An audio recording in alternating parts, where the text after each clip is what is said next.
Pessoal, hoje eu vou falar sobre fontes do direito processual penal e eu vejo que, assim, não é uma matéria difícil, mas que se cair no concurso você não pode se dar o luxo de errar ela, tá? Você vai acertar, por exemplo, uma matéria de provas, uma matéria de medidas cautelares e vai errar uma de fontes do direito processual penal. Não tem como, né? Então, se cair, tem que gabaritar. E tem algumas peculiaridades sobre essa matéria que a gente tem que ficar atento. Muitos materiais ainda tratam da matéria na doutrina clássica. E a gente tem uma doutrina contemporânea que é a mais aceita nos tribunais e está mais alinhada com o nosso neoconstitucionalismo. E a gente tem que deixar nossa matéria alinhada a essa doutrina. Então vamos lá, o que é fonte, né? A gente tem que se ligar primeiro no que seria a etimologia da palavra fonte. Quando a gente fala em fonte, a gente já pensa automaticamente de onde surge alguma coisa. Uma fonte de água seria uma nascente e etc. Então, fonte do direito processual penal não seria diferente. Seria de onde vem o processo penal e como ele se exterioriza ao mundo, ao ordenamento jurídico. E por fonte material, agora vamos falar sobre fonte material. Por fonte material, a gente entende que trata-se da União que é competente para legislar privativamente sobre a matéria. Está na Constituição Federal, artigo 22. Agora, a gente precisa saber o que é legislar privativamente e se tem alguma hipótese em que a União pode delegar essa matéria a outros estados membros. E como seria essa delegação? Então, assim, ela poder legislar privativamente significa, é diferente de exclusivo. Na legislação exclusiva, na competência exclusiva, ela não pode delegar de nenhuma maneira essa competência. Agora, na privativa, ela pode delegar essa competência, só que com algumas ressalvas. A delegação tem que ser por meio de medida complementar e tem que ser uma delegação em preto. Significa que os pontos devem ser específicos. Na lei complementar que delega, deve já haver os pontos em que o Estado-membro poderá fazer essa complementação, essa legislação. Então, assim, além dessa competência privativa, o artigo 24, ele estabelece algumas competências concorrentes, que seria de competência da União e também dos Estados-membros. E no que concerne essa competência concorrente? Tá? Em quais matérias, tanto a União quanto os Estados podem legislar aqui, falando de processo penal? A gente tem sobre o direito penitenciário, não execuções penais, tá? Vou falar sobre. Não se trata de lei de execuções penais, vou falar sobre isso.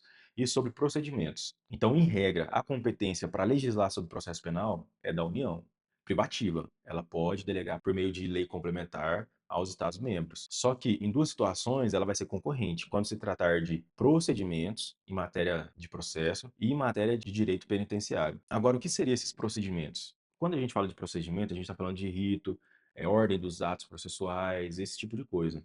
E quando a gente fala de direito penitenciário, a gente não está falando de lei de execuções penais, mas sim de organização e funcionamento dos presídios. Seria a questão de visitas, documentação para ingresso, sacolinha, essas coisas aí. Quem é advogado vai saber o que é sacolinha muito bem. E agora a gente vai falar sobre fonte formal, que é onde especificamente reside aquela celeuma do direito contemporâneo e do direito clássico, tá? As duas teorias. Pois bem, a teoria clássica, ela entendia que somente a lei ordinária é que era capaz de promover o direito processual penal ao mundo. Só que essa teoria, ela deixa de fora a Constituição Federal, os tratados pelo rito das emendas e também as medidas provisórias. E a teoria contemporânea, numa pegada mais neoconstitucionalista, vê os tratados, esses tratados de direitos humanos aprovados lá pelo rito das emendas e vê também a Constituição Federal como fontes imediatas do direito processual penal, onde eles estabelecem direitos e garantias fundamentais de aplicação imediata e plena ao processo. Então, assim, agora que você entendeu o que é teoria clássica e teoria contemporânea, vamos falar agora quais são as fontes formais do direito processual penal. Primeiramente, a gente tem a lei ordinária, que a Constituição estabelece em respeito ao princípio da reserva legal. E se a gente tem a lei ordinária, a gente vai ter também a lei complementar, pelo princípio do quem pode mais, pode menos.